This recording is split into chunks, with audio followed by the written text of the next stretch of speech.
Thank you for coming here. My name is Brian R. I respond to Brian if it's super loud. Brian's fine though. So welcome to Catoctin Creek Distilling. We're one of the first distilleries in Northern Virginia and more or less the entire state. First in Northern Virginia since Prohibition, and so 1920-ish, U.S. made whiskey illegal, all alcohol illegal, and so there wasn't really distilleries in this area until Scott and Becky Harris decided to start one. So the building, obviously hard to see, but we're in one of the oldest buildings in the town of Purcellville. Old Buick dealership. We still have a little bit of the history through these windows over here. You can see that they're wavy. That's antique glass. It's pretty recently that they could make them with zero imperfections. So we kept some of that. These doors over here, you could drive your car in and out onto Main Street. 103 years old, so one of the unique locations in Purcellville, Virginia.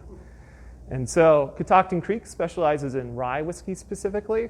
And so we also do an American-style gin, as well as brandy from local Virginia wines.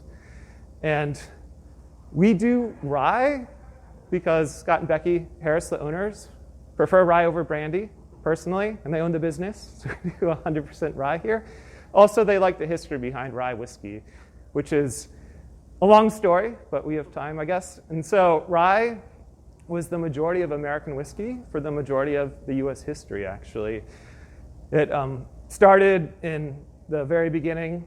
Rum was the national drink of the U.S., and we got that from England. For some reason, they got mad at us in 1776, and so stopped drinking rum, and whiskey became the majority liquor in the U.S. And back in the day, American agriculture was a little different. It was very small-scale operations, and you don't get rich farming. Essentially, you break even unless you're like third generation, all the equipment's paid for. And so what people used to do to break even was that they would portion a section of their field for cash crops, specifically tobacco. Tobacco is notorious for being really bad for your soil in terms of nitrogen. So if you plant it, it'll essentially suck up all the nitrogen out of your soil. And if you try and plant it again the next year, you can't.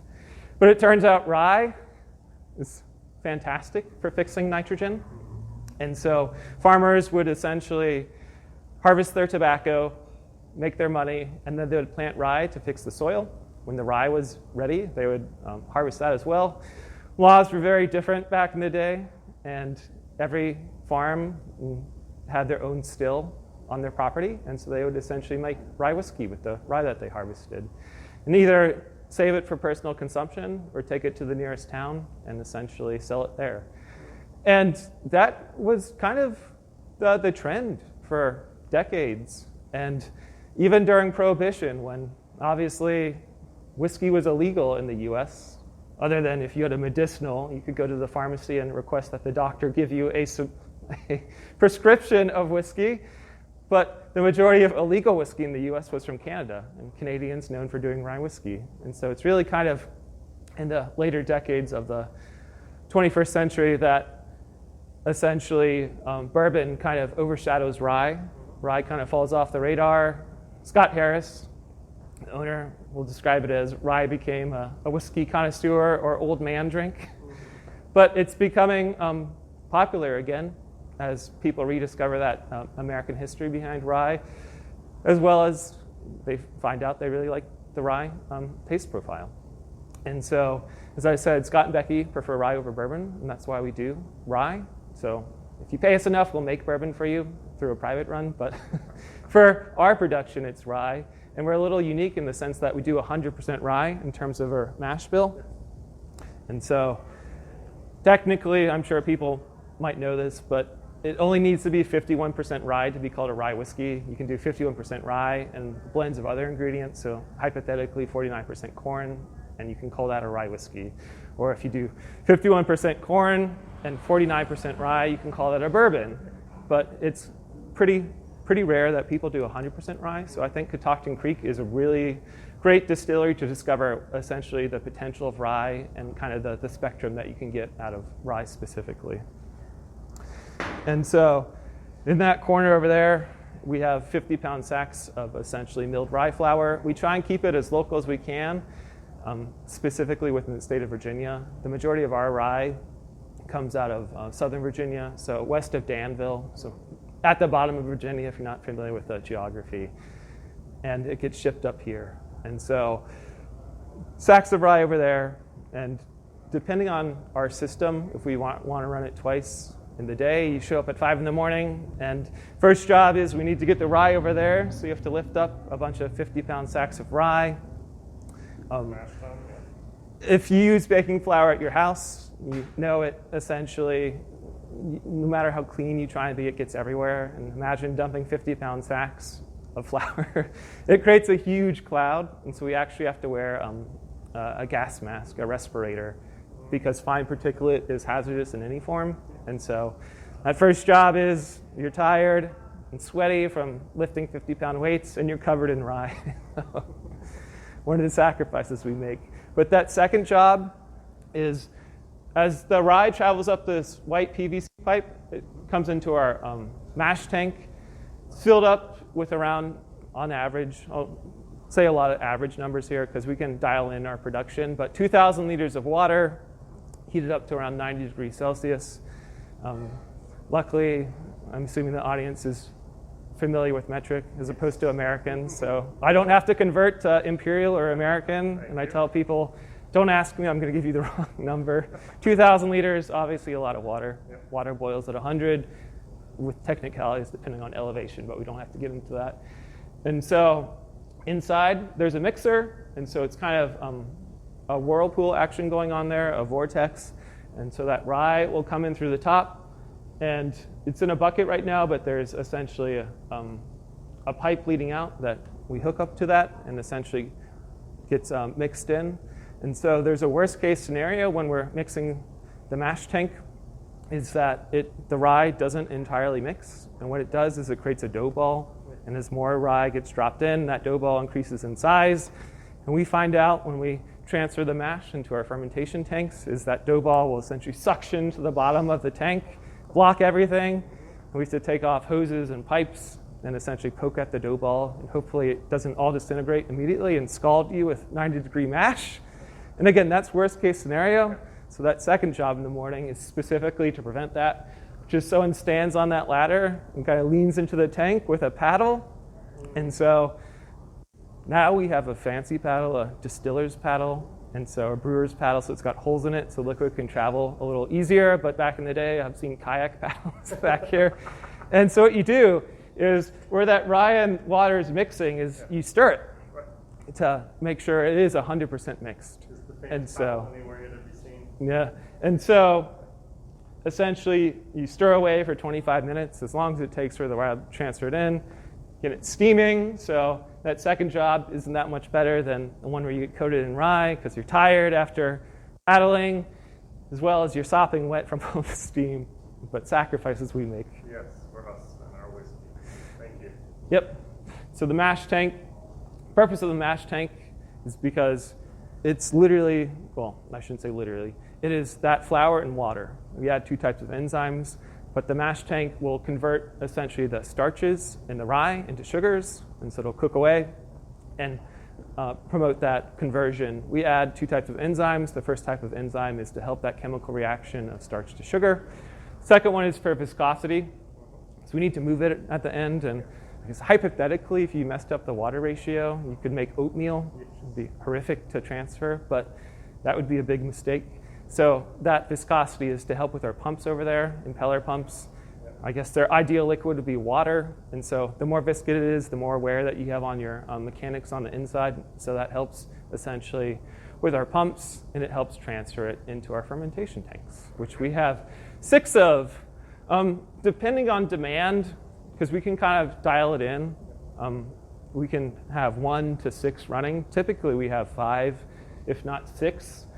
And when it's really fermenting away, you can tell instantly when you walk past that wall, it's hot in here.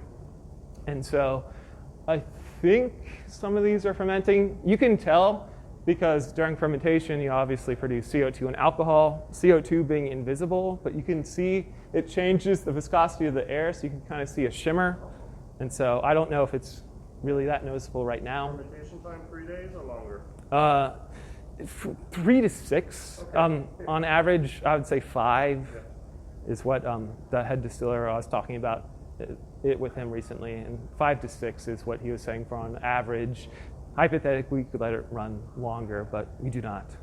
And so when that mash gets transferred in, cooled down to around 80 degrees Celsius, and that's because, like with all yeast, it doesn't like going into super hot liquid. And essentially, we inoculate it, which I guess is a fancy term for dumping yeast in. It's a little more complicated. You have to get yeast in a pitcher, essentially pour portions of water, stir it up, make sure it's happy, and then increase it, and then essentially you put it in these tanks. And so, again, 5 to 6 days on average. Sometimes the fermentations are super happy, and so it'll be a shorter fermentation. You find that out because inside these tanks, if they're fermenting, there's foam. And if it's super happy, it creates a huge amount of foam. And instead of CO2 over a pipe, all that foam does. And so potentially, again, you show up at 5 in the morning and the floor is covered in a sticky rye mess. And so another fun job. But again, it's just part of the game. And so I haven't heard them having that many slow fermentations. But the slower the fermentation, the longer it takes as well. And so on average, the mash will get to around 10% alcohol is what they aim for here. Hypothetically, it could go higher, but again, talking with the head distiller about that recently, actually, and he was saying he doesn't really see that much gain from the longer it spends in there, and so we keep it around 10%. When it's done fermenting, kind of at this process, it's not that dissimilar to beer making or wine making in a very broad sense. Distillation happens when it comes to our stills over here. So this is the main system that we use. We have this side system. Usually it's set up for kosher.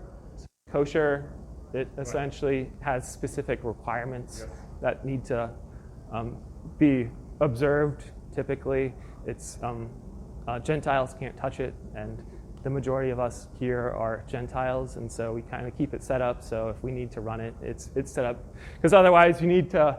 It's a very complicated process. You need to take the glass off the portholes there and change the seals and change some multiple things. And the majority of our whiskey is actually kosher. And it's not something we advertise, but it is a kind of unique thing. And so normally it's in our system over here, which is a pot still in a column. And so the mash will go into the pot still. Stainless steel you see on the outside is steam heating jacket. Copper goes behind it. Copper is used for 2 reasons in distilling. So the way I like to describe it is think about boiling water in your stove at home. I've never met someone's stove that can do it in like 30 seconds. It actually takes a massive amount of energy to get water to boil. And imagine the size of your pot at home compared to this. It takes a huge amount of energy to get that to start boiling, that mash in there. And so copper's really good at heat uniformity. And so it's almost an energy cost-saving metal in a sense. It makes sure it's getting that even heating, so there's not, as much as we can, have not uneven heating going on. So for your steam, you use natural gas? Yes. Okay, perfect. And so it's electricity. That's actually a good question, because we do have solar panels, and to a degree, the majority of our power actually comes from the solar panels on the roof. I don't know if the battery can handle like essentially the boiler in the back, if that helps, but potentially that would be something I could ask Scott later on. And so second reason copper is used in distilling is that it interacts chemically with high proof alcohol and creates copper bisulfate. There's natural off flavors that occur during distillation, and that copper bisulfate is almost kind of a cleansing agent in that sense. So it's a fantastic metal for distilling. And so distillation, at a very basic explanation, is evaporating water and alcohol. And so essentially that heats up, and you have the water and the alcohol inside the mash evaporating, and it will go up in our system. The pot stills, you'll sometimes see that they have this Eastern European church steeple, onion shape on top. And the way that it was described to me is that as water and vapor travel upwards, there's going to be a portion of it that's going to cool down, and it'll fall back in, and you'll have that re-distillation, that re-evaporation, and you'll essentially have a second distillation that helps it get into a higher alcohol strength. And what that shape does is it creates more surface area. So as opposed to going straight up the pipe, it has to follow those contours. The more distance it travels, the more chance it has of cooling down and falling back into the pot still and having that second distillation. And then it will come to our column still. So I've never had stuff straight out of the pot still, but supposedly it's not super refined. We want to refine it more, and that's what this column still does. So inside these portholes are essentially chambers that have plates on them. And it's a little complicated to explain, but essentially plates aren't flat, they're convex, and so you have a cap in the middle. And so as the whiskey goes up, it essentially will have that second distillation or that evaporation through the superheated plates. And it's not all going to turn into vapor, and so there's going to be a portion of liquid that sit across the plates. And as the vapor travels upwards, it essentially pushes up that cap in the middle, and you have kind of that bubbling in the liquid, and that helps refine it. And I'm not a distiller, so don't ask me the complexity around that. That's how it was described to me in a basic sense. And it travels up to the top, and there's a defraginator, which essentially cools down that vapor back into liquid, and it'll fall back in, and it'll go through that process. Obviously, we want stuff to eventually escape, and so there's going to be a portion of vapor that escapes out. It'll come to this column over here, which is full of rods of glycol. Glycol, you can get colder than water without it freezing, so it's really good at temperature control. And so inside, you've got those super cold rods of glycol. That vapor will essentially hit that rod and condense. It'll change that state of matter from vapor into liquid, and it'll start coming out here in our system. And so for the first hour and a half, 2 hours, again, this is the average time, it won't actually be going to this tank. It'll be transferring straight into this bucket, and that's because we do 3 separations or 3 divisions in our process. They're called cuts. And the first cut is called the heads out of here. And so during distillation, you actually create 2 types of alcohol, methanol and ethanol. Methanol is actually toxic.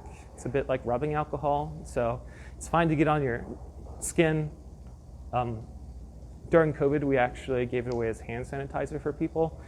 We collect it at the end and store it in buckets over there, and it's what we use to sterilize our tanks. So we use to clean our bar, and so we keep it despite being toxic. Again, it's just toxic to drink. It's 90% alcohol, so it's incredibly strong as well. It's one of the reasons why you hear about moonshine poisoning people, because methanol and ethanol actually cancel each other out chemically. When you're distilling, you're always going to create magnitudes more ethanol than you will methanol. So it could all go into the same tank, and you'd run zero risk of being poisoned by that. But despite copper being a fantastic metal for getting that first and second distillation, it's got some uneven heating, so you get some off flavors just from the start of the process. So we separated it out for off flavors. It's also tradition. But if you're a person with no morals and don't have scruples, we get around 2/3 of this bucket, so a couple liters worth of heads every production. And people will mix in at bad ratios, and so it won't cancel each other out. And sadly, in the developing world, you hear about it every so often, is that people mix in at bad ratios. And I think in India, 2 or 3 months ago, 41 people died from essentially poisoning that way. There's multiple ways you can get hurt drinking moonshine. So copper, very expensive, very good at its job, but hypothetically, if you can boil water, you can distill at home. You'd have to figure out how to capture the vapors and condense them. I'm not going to explain that in depth for people, but you can use any metal that you can boil water in. So people, instead of copper, will use lead in their setups, which you get some lead poisoning through that. Condensing columns, very good at their job, very expensive. Driving by constantly is a very similar system, which is your radiator inside your car takes super hot engine fluid and condenses it and cools it down.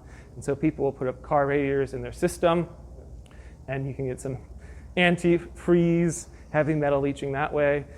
And so my definition of moonshine is not the stuff that they sell you at alcohol stores or the ABC in Virginia, the alcohol beverage control. Some people think moonshine has to taste high proof and rough, and it absolutely doesn't. You can make it taste fantastic.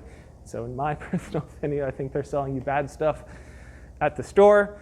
But my personal definition is explicit illegality. And I would never publicly advocate you do anything illegal. But if you were to, know who's running the system, know how it's made, because there is serious concerns when it comes to essentially home production stuff. There's multiple ways you can get hurt. But the change between methanol and ethanol is temperature related. So off the top of my head, I want to say it's 70 degrees Celsius. It could be in a couple degrees difference there, but as it goes above 70 degrees Celsius, it starts producing ethanol, so the good stuff. And so that's how we can tell when to switch, which will shut this, open this. In our system, it actually comes out of the glass here, it overflows.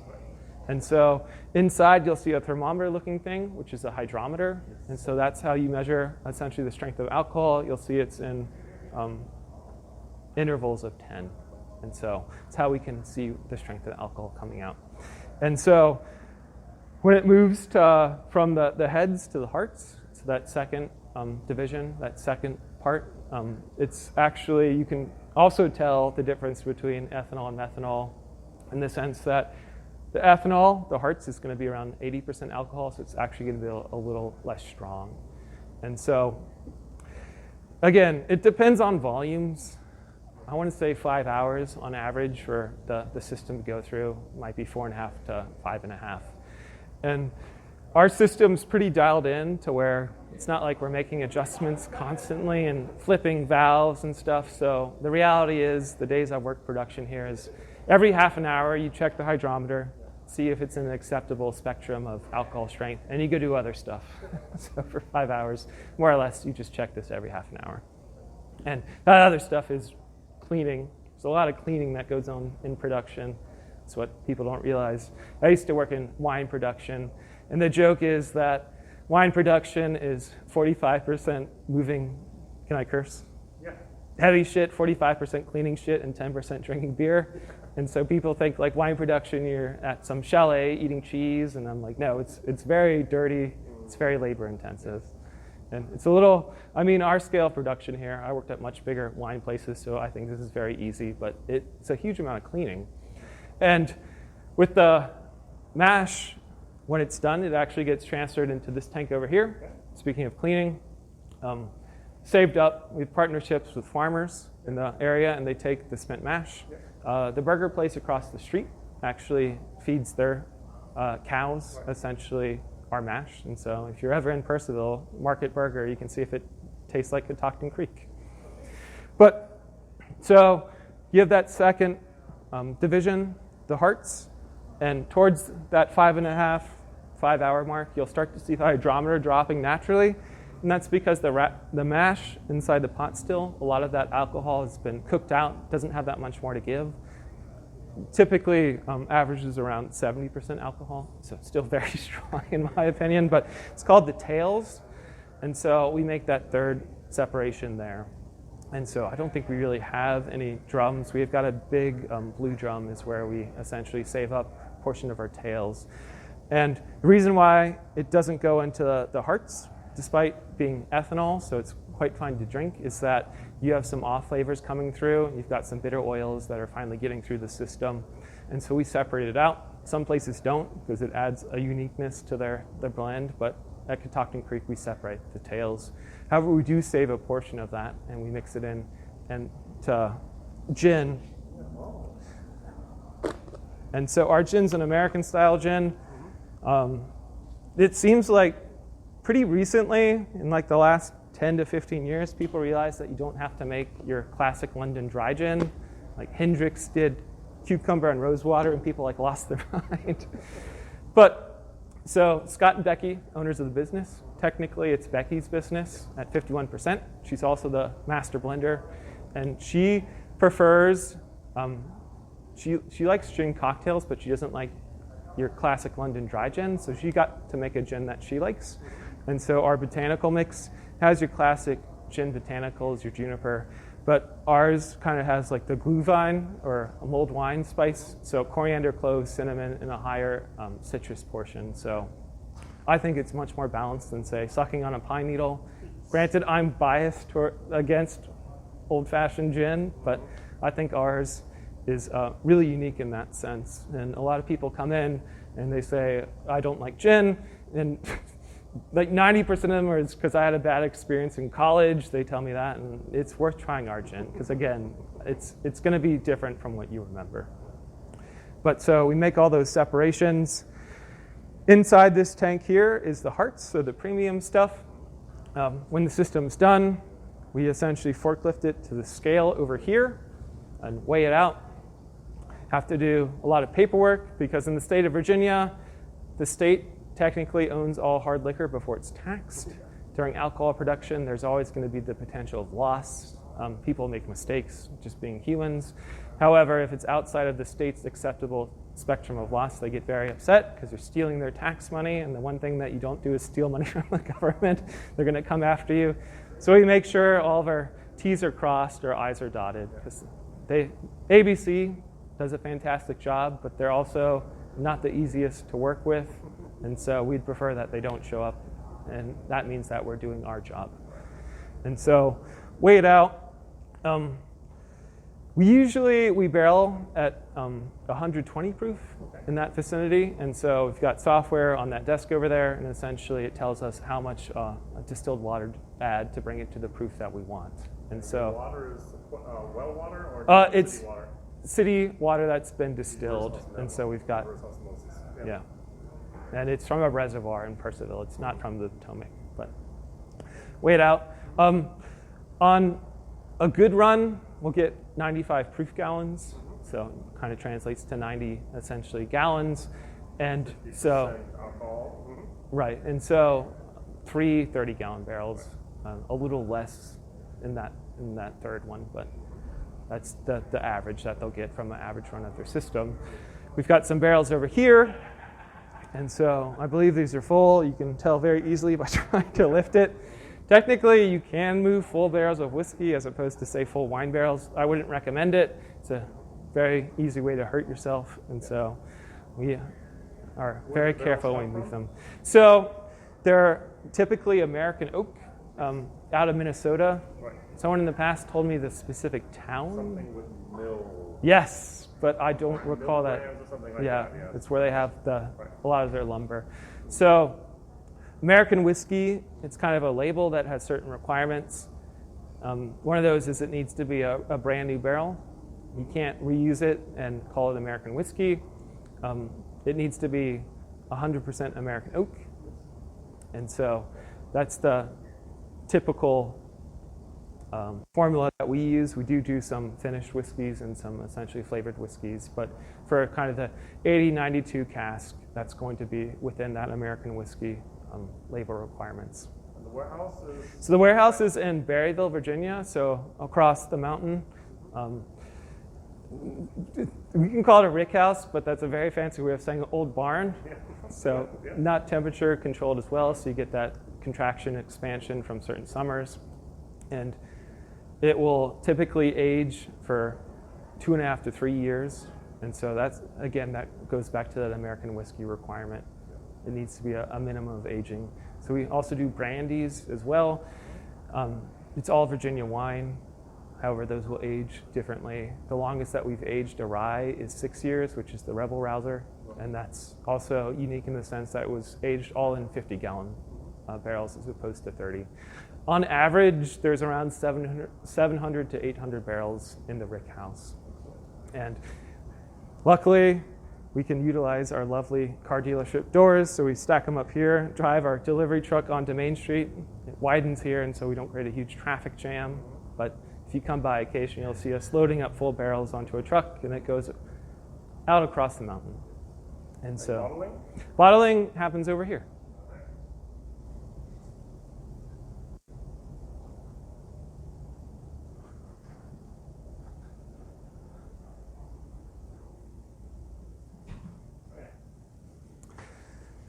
So aging at the rick house, the barn, Obviously, 700 to 800 barrels aren't going to be ready all at once, but it's going to be kind of split out over time periods. We age in single barrel as opposed to a tank, and wood being a natural product, there's the potential of flavor differences that come naturally through wood. Certain summers affect tree growth that translates into essentially the potential of taste differences just coming out of wood, which not a lot of people realize that there's the potential of seasonality in whiskey. And so what that means is that we have to taste every single barrel when it's ready. And so you'll occasionally show up and Becky will be at her office. She's got two. One of her offices is over there. Okay, yeah. She likes to work there. She's got a much fancier office, but she's a very unpretentious person. Yeah. And so she likes to be in the corner over there. But you'll see her with, say, 20 glasses in front of her, essentially from each barrel, trying to figure out the taste profile from those barrels. We find that 1 in 10 barrels is a little more concentrated flavor-wise, and we actually separate those out. That's what goes into the Distiller's Edition 92. So that's a little special in that sense. But so Becky will figure out the different tastes, and she'll tell us what portion of what barrel to blend into the next, and essentially create a blend that way. And when we're ready, it comes to our bottling machine, which I think is kind of a good physical representation of the company. So Scott and Becky Harris actually didn't have any distilling experience when they decided to start the company. They were tourists in Scotland doing what you do, avoid the weather here at Scotch distilleries, and decided that they wanted to try it back home. And so from being tourists with no experience to spending nearly $1 million on a very fancy bottling machine, it kind of shows you the progress that the company has taken over its history, which I want to say is 15 years off the top of my head. And one of the nicer ones in the state of Virginia, we've had people contract with us just to use our machine, because back in the day, in the very beginning, it was single bottles that you would hand fill, and then they upgraded to a system that could do 4 bottles at once. And now we can potentially do hundreds if we so desire. So the case output, again, on average, depends on the year, but 16,000, let's say. This could potentially double our production to around 31,000 cases if they so desired. They're in between 30 to 40 states. Again, it kind of depends. They've been in Europe for years now, despite there's a big trade war going on, and they put tariffs on American whiskey, which makes it a little harder to be there. They also put tariffs on American motorcycles like Harley Davidsons, even though there's not a huge market there. But it's representative of the US. Sadly, American whiskey has American in the name. And I'm sure we're doing similar things to Europe. So we've maintained our presence there. We got into Japan around 2 years ago. So Japan and Singapore. And so there's some Catoctin Creek in Asia. And I want to say 3 months ago, Scott and Becky Harris, we were actually in Colombia, South America, on a Virginia trade delegation mission, so representing the state of Virginia. And so now we've got some whiskey in South America, so east, west, and south, which, again, for being tourists with no distilling experience, the company has really grown, and it has a really impressive footprint. And so it's kind of the short history of our company and a very basic explanation of distilling from me.